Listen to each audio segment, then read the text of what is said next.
Good morning students. आज का हमारा नेक्स्ट टॉपिक है बैलेंस ऑफ पेमेंट, जो कि यूनिट 5 का ही नेक्स्ट पार्ट है। ये देखो यहाँ पे जैसे मैंने बताया था आप लोगों को कि ये यूनिट 5, यस, यूनिट 5 में मैंने आप लोगों को फॉरेन एक्सचेंज रेट पढ़ा दिया और आज बैलेंस ऑफ पेमेंट पढ़ाऊँगी। ठीक है, तो बैलेंस ऑफ पेमेंट यूनिट 5 का ही नेक्स्ट पार्ट है, तो इसको आज हम डिस्कस करेंगे। हाँ जी, ये बैलेंस ऑफ पेमेंट का मतलब क्या होता है? Balance of payment records all economic transactions between residents and rest of the world during a particular period of time. मतलब हमारे देश की जितनी भी ट्रांजैक्शंस हैं वो दूसरे देशों के साथ, रेस्ट ऑफ द वर्ल्ड, बाकी देशों के साथ, बाकी दुनिया के साथ किस तरह से होती हैं, उनका लेन देन किस तरह से किया जाता है, वो जो ट्रांजैक्शंस हैं उनका सारा रिकॉर्ड जहाँ पे किया जाता है उसको बैलेंस ऑफ पेमेंट कहते हैं। ये एक तरह का अकाउंट ही होता है balance of payment. It records all economic transactions between residents, residents मतलब हमारे देश में रहने वाले लोग, and rest of the world, rest of the world मतलब बाकी देशों में रहने वाले लोग, during a particular period of time, एक समय के अकॉर्डिंग, मतलब एक पर्टिकुलर पीरियड ऑफ टाइम में अपने देश में रहने वाले लोग और दूसरे देशों में रहने वाले लोग आपस में जो मॉनेटरी ट्रांजैक्शंस है वो किस तरह से करते हैं, उनका जो रिकॉर्ड होता है वो बैलेंस ऑफ पेमेंट में किया जाता है। तो इसमें कौन कौन सी आइटम्स आती हैं जो रिकॉर्ड होती हैं बैलेंस ऑफ पेमेंट अकाउंट में? एक तो होती है विजिबल, जिसमें चीज़ों का एक्सपोर्ट इंपोर्ट होता है। एक होती है इनविजिबल, जैसे सर्विसेज होती हैं, माना शिपिंग सर्विस है, या फिर इंश्योरेंस सर्विस है, किसी भी तरह की सर्विसेज हैं, मेडिकल सर्विसेज हैं जो अपने देश से दूसरे देश में दी जाती हैं। ठीक है, इस तरह से ये सारी जो सर्विसेज हैं वो इनविजिबल सर्विसेज कहलाती हैं, और इनको अगर हम दूसरे देशों से मंगाते हैं तो हमें पेमेंट करनी पड़ती है, और अगर हम दूसरे देशों को ये सर्विसेज देते हैं तो हमें उसके बदले में पैसे मिलते हैं, फॉरेन एक्सचेंज। एक्चुअली ये सारी चीज़ें जो हैं फॉरेन एक्सचेंज में ही डील करती हैं। इसके बाद नेक्स्ट है यूनिलेटरल ट्रांजैक्शंस। यूनिलेटरल ट्रांजैक्शन जैसे गिफ्ट है, अदर रेमिटेंसेस मतलब स्कॉलरशिप है, कोई फॉरेन में हम पढ़ रहे हैं, पढ़ाई कर रहे हैं और हमें वहाँ की यूनिवर्सिटी से स्कॉलरशिप मिल रहा है, तो वो पैसा भी हमारा ही है, हमारे देश के ही काम आएगा। तो दैट इज़ यूनिलेटरल ट्रांसफ़र्स की मतलब हम फॉरेन में काम नहीं कर रहे लेकिन फिर भी हमें कुछ हेल्प या चैरिटी या गिफ्ट्स के रूप में हमें मनी मिलती है। और इसी तरह से फॉरेनर्स अगर हमारे देश में आके इस तरह के कुछ पढ़ाई कर रहे हैं या कुछ रहने के लिए आए हैं और उनको कुछ हेल्प की जा रही है, तो that is called unilateral payments. अभी आप लोग देख रहे होंगे कितने सारे देशों को देश आपस में एक दूसरे की हेल्प कर रहे हैं, मनी के रूप में भी और बहुत सारी चीज़ें देने के रूप में भी, तो वो यूनिलेटरल ट्रांसफ़र्स हैं। ठीक है, इसके बाद है कैपिटल। यूनिलेटरल ट्रांसफ़र विजिबल भी हो सकती हैं, इनविजिबल भी हो सकती हैं, गुड्स भी हो सकती हैं, सर्विसेज भी हो सकती हैं। इसके बाद है कैपिटल ट्रांसफ़र्स। कैपिटल ट्रांसफ़र्स में वो सारी ट्रांजैक्शंस आती हैं जो एसेट्स और लाइबिलिटी से रिलेटेड होती हैं।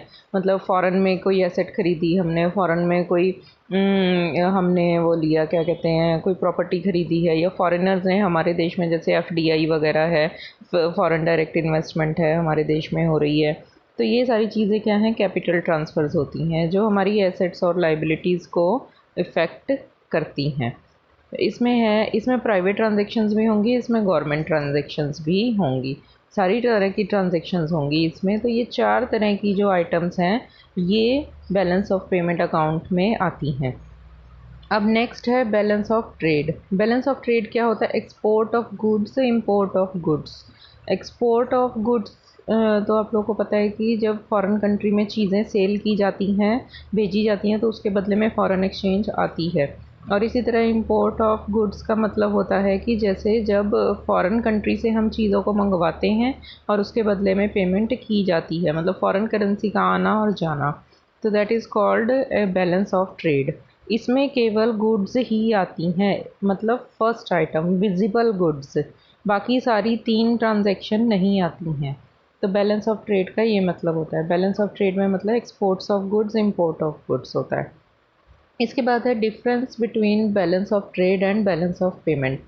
कोई ख़ास डिफरेंस नहीं है एक्चुअली। जो बैलेंस ऑफ ट्रेड है वो बैलेंस ऑफ पेमेंट का ही पार्ट है। बैलेंस ऑफ पेमेंट में 4 तरह की ट्रांजैक्शन आती हैं, visible, invisible, unilateral and capital transfers. इसमें से जो विजिबल ट्रांजैक्शंस हैं वो सारी क्या होती हैं, बैलेंस ऑफ ट्रेड होती हैं। और ये पूरा क्या है, बैलेंस ऑफ पेमेंट अकाउंट है। बैलेंस ऑफ ट्रेड एक्चुअल में बैलेंस ऑफ पेमेंट अकाउंट का ही पार्ट है। तो balance of trade records only goods, और बैलेंस ऑफ पेमेंट इसका डिफरेंस का फर्स्ट पॉइंट है, balance of trade records only transactions of goods, export import of goods, और balance of payment records all economic transactions between rest of the world and residents. ठीक है। Next point है, balance of trade is a narrow concept. Narrow मतलब छोटा concept है, मतलब इसका scope कम है। और balance of payment is a broad concept. Broad इसीलिए कि बैलेंस ऑफ ट्रेड जो है वो बैलेंस ऑफ पेमेंट का पार्ट है, बैलेंस ऑफ पेमेंट के अंदर आता है बैलेंस ऑफ ट्रेड, तो इसलिए बैलेंस ऑफ ट्रेड जो है वो नैरो कॉन्सेप्ट है और बैलेंस ऑफ पेमेंट जो है वो ब्रॉड कॉन्सेप्ट है। ठीक है। और नेक्स्ट डिफरेंस है, balance of trade is a part of balance of payment, और balance of payment is not a part of balance of trade. तो इस तरह से ये आपने इस तरह से लाइन बना के लिखने हैं, ये वाले जो डिफरेंस हैं इस तरह से, एक तरफ लिखेंगे बैलेंस ऑफ ट्रेड और एक तरफ लिखेंगे बैलेंस ऑफ पेमेंट, फिर उसमें ए बी सी इस तरह से ये पॉइंट्स जो हैं डिफरेंस के लिखने हैं। ये मोस्ट इंपॉर्टेंट क्वेश्चन है, इस बार भी पेपर में आया था, डिफरेंस एक ज़रूर आता है पेपर में। और उसके बाद है current account of balance of payment account. अभी बैलेंस ऑफ पेमेंट अकाउंट के फिर 2 पार्ट्स हैं, एक है करंट अकाउंट, करंट, और एक है कैपिटल अकाउंट। कैपिटल अकाउंट में जो डी हेड है ट्रांजैक्शंस का, ओनली कैपिटल ट्रांजैक्शंस आएंगी जो एसेट्स और लायबिलिटी से रिलेटेड हैं। और करंट अकाउंट में ए बी सी 3 ट्रांजैक्शन आएंगी, एक तो गुड्स की, और एक सर्विसेज की, और एक यूनिलेटरल। ठीक है। यूनिलेटरल मतलब A B C, services invisible भी कहलाती हैं, इनविजिबल। ठीक है।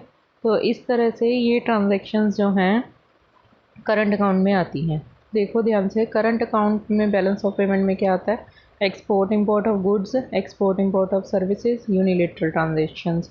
वही 3 ट्रांजेक्शन्स है। एक्सपोर्ट इंपोर्ट ऑफ गुड्स मतलब विजिबल आइटम्स, और एक्सपोर्ट इंपोर्ट ऑफ सर्विसेज मतलब इनविजिबल आइटम्स, और यूनिलेटरल आप लोगों को ऊपर बताया मैंने। तो वही 4 ट्रांजेक्शन्स हैं जो ये वाली हैं। ये 4 ट्रांजैक्शन में से पहली 3 करंट अकाउंट में आएंगी, और अगली जो चौथी ट्रांजैक्शन है कैपिटल ट्रांसफ़र, ये कैपिटल अकाउंट में आएगी। ठीक है, इसको याद रखना। और ये दोनों अकाउंट बैलेंस ऑफ पेमेंट में आते हैं। इसके बाद है कैपिटल अकाउंट। कैपिटल अकाउंट और बैलेंस ऑफ पेमेंट में क्या आता है, एक तो बोरोइंग एंड लेंडिंग, ये मेन ट्रांजेक्शन हैं, जो उधार देना, बोरो करना मतलब उधार लेना फॉरेन कंट्री से, और लैंडिंग मतलब उधार देना फॉरेनर्स को। और बी में क्या है, इन्वेस्टमेंट एंड डिसइन्वेस्टमेंट। इन्वेस्टमेंट अगर हम दूसरे देशों में करते हैं या दूसरे देश के लोग हमारे देश में करते हैं तो वो इन्वेस्टमेंट है। और डिसइन्वेस्टमेंट का मतलब हम दूसरे देश में अपनी ख़रीदी हुई एसेट्स को सेल कर देते हैं, या दूसरे देश के लोग हमारे देश में ख़रीदी हुई ट्रांजेक्शन्स को एसेट्स को सेल कर देते हैं, तो वो डिसइन्वेस्टमेंट कहलाती है। इसके बाद है change in foreign exchange reserves. Change in foreign exchange reserves में भी हमारे जो फॉरेन करेंसी है वो बढ़ती घटती रहती है। वो उसमें बजट में अगर हमारे पास फॉरेन करेंसी ज़्यादा आ गई है तो वो इसमें ऐड कर दी जाएगी। बजट में नहीं, इसी में बैलेंस ऑफ पेमेंट में अगर हमारे पास फॉरेन एक्सचेंज आने में ज़्यादा है, इनफ्लो ज़्यादा है, तो वो इस फॉरेन एक्सचेंज रिज़र्व में ऐड कर दी जाएगी। और अगर हमारे पास से आउटफ्लो ज़्यादा है तो इस फॉरेन एक्सचेंज रिज़र्व से इसको डिडक्ट किया जाएगा। तो इस तरह से ये कैपिटल अकाउंट में ये 3 ट्रांजैक्शंस आती हैं। इसके बाद है autonomous items of balance of payment account. Autonomous items का मतलब होता है, ये भी इस साल पेपर में आया था, take place due to profit motive. Above the line items take place both in current and capital account independent of the state of balance of payment. अभी जैसे ये बैलेंस ऑफ पेमेंट अकाउंट बनाया, balance of payment, इसमें एक side क्या है, credit है ये क्रेडिट, ये डेबिट, किसी भी साइड को कुछ भी लिख सकते हैं, ठीक है। ये देखो दोबारा बताती हूँ, ये बैलेंस ऑफ पेमेंट अकाउंट है।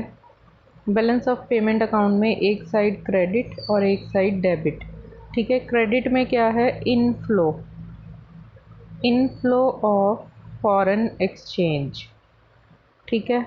और डेबिट में क्या है, आउटफ्लो ऑफ फॉरेन एक्सचेंज। इसका मतलब क्या हुआ कि क्रेडिट में हमारी जो पास फॉरेन करेंसी आ रही है और डेबिट आइटम्स में हमारे पास से फॉरेन करेंसी जा रही है, लेकिन क्या होता है कि इसमें डिसबैलेंस हो जाता है। इस तरह से दोनों साइड्स जो हैं बराबर होनी चाहिए, ठीक है। तो मान लो हमारी जो क्रेडिट है, इनफ्लो जो है, इनफ्लो कम है, मानो 8,000 है, और आउटफ्लो क्या है, आउटफ्लो जो है वो 10,000 है। तो 2,000 रुपये हमारी फॉरेन एक्सचेंज जो है वो ज़्यादा चली गई दूसरे देशों में ट्रांजेक्शन्स होने की वजह से। तो ये जो 2,000 का डिसबैलेंस हुआ है, ठीक है, ये सारी ट्रांजैक्शन जो इनफ्लो और आउटफ्लो वाली हैं ये प्रॉफिट के लिए की गई हैं। चीज़ों की सेल परचेज़ है, एसेट्स की सेल परचेज़ है, या फिर सर्विसेज की सेल परचेज़ है, एक्सपोर्ट इंपोर्ट कह लो उसको, बोरोइंग लैंडिंग है, ठीक है। इस तरह से कैपिटल ट्रांजैक्शंस भी हो सकती हैं या करंट अकाउंट की ट्रांजैक्शंस भी हो सकती हैं। कैपिटल अकाउंट और current account and capital account, पहले करंट अकाउंट फिर capital, current account capital account. तो इन दोनों ट्रांजैक्शंस के कारण ये जो बैलेंस ऑफ पेमेंट है इसमें डिसबैलेंस आ गया इतना। तो ये जो है इन ट्रांजैक्शंस को कहते हैं ऑटोनोमस आइटम्स, कि ये प्रॉफिट के लिए की जाती हैं, independent the state of balance of payment, कि बैलेंस ऑफ पेमेंट आपस में बराबर हो रहा है या नहीं हो रहा, इससे इनको कोई फ़र्क नहीं पड़ता, ये बस प्रॉफिट के लिए की जाती हैं। चाहे वो एसेट्स की सेल परचेज़ है, चाहे वो चीज़ों की सेल परचेज़ है, फॉरेन कंट्रीज़ में और हमारे देश के बीच में ट्रांजैक्शंस जो हो रही हैं एक्सपोर्ट इंपोर्ट की, तो वो की जाती हैं प्रॉफिट के लिए। इनको अबव द लाइन इसलिए कहा जाता है कि ये इस जो इक्वल बैलेंस ऑफ पेमेंट को इक्वल करने वाली लाइन है इससे ऊपर होती हैं ये, ठीक है। और इसलिए इनको अबव द लाइन आइटम्स कहा जाता है। और अकोमोडेटिंग आइटम्स क्या होती हैं, accommodating items takes place to cover deficit और सरप्लस इन ऑटोनोमस आइटम्स। अगर डेफिसिट हो रहा है तो फॉरेन एक्सचेंज रिज़र्व में से लेके उसको पूरा किया जाएगा, और अगर सरप्लस हो रहा है तो फॉरेन एक्सचेंज रिज़र्व में उसको डिपॉजिट कर दिया जाएगा। सरप्लस तो ऑब्वियस अच्छा है कि हमारे पास फॉरेन करेंसी ज़्यादा आ रही है, ठीक है ना। फॉरेन इनफ्लो मतलब इनफ्लो ज़्यादा है एंड आउटफ्लो कम है, तो इस केस में क्या होगा, सरप्लस होगा। तो सरप्लस ज़्यादा होने की वजह से क्या होगा, उसको फॉरेन एक्सचेंज रिज़र्व में जमा कर देंगे। और फॉरेन एक्सचेंज रिज़र्व आरबीआई के पास होता है, तो उसमें इसको डिपॉजिट कर दिया जाएगा। और इस तरह से डेफिसिट है तो उसी फॉरेन एक्सचेंज रिज़र्व में से पैसा निकाल के इस बैलेंस ऑफ पेमेंट को बराबर कर दिया जाएगा। तो बराबर करने के लिए जो ट्रांजैक्शंस की जाती हैं उनको अकोमोडेटिंग आइटम कहते हैं। Take place to cover deficit और surplus in autonomous items, maintains balance of payment account, take place only in capital account below the line item. तो जैसा कि करंट अकाउंट ऊपर होता है और कैपिटल अकाउंट नीचे होता है, तो इस तरह से ये जो ट्रांजैक्शंस हैं ये कैपिटल अकाउंट में आती हैं, हमेशा यही रूल है। तो ये बैलेंस ऑफ पेमेंट को मेंटेन करने के लिए होती हैं अकोमोडेटिंग आइटम जो होती हैं। इसके बाद है deficit in balance of payment account. Deficit in balance of payment account में क्या होता है कि